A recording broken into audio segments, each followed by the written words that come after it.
I heard an example of this kind of choice at a stake conference in the United States many years ago.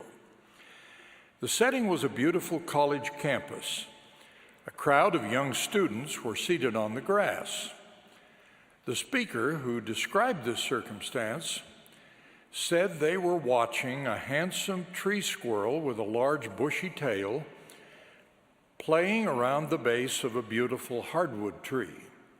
Sometimes it was on the ground, sometimes up and down and around the trunk. But why would that familiar sight attract a crowd of students?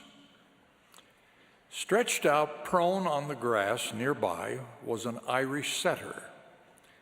He was the object of the students' interest, and the squirrel was the object of his.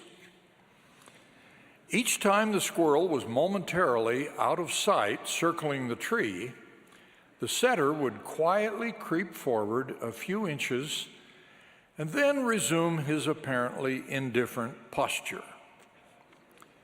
This was what held the students' interest. Silent and immobile, their eyes were riveted on the event whose outcome was increasingly obvious. Finally, the setter was close enough to bound at the squirrel and catch it in his mouth.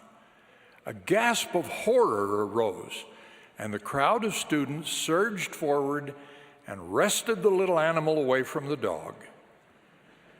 But it was too late. The squirrel was dead.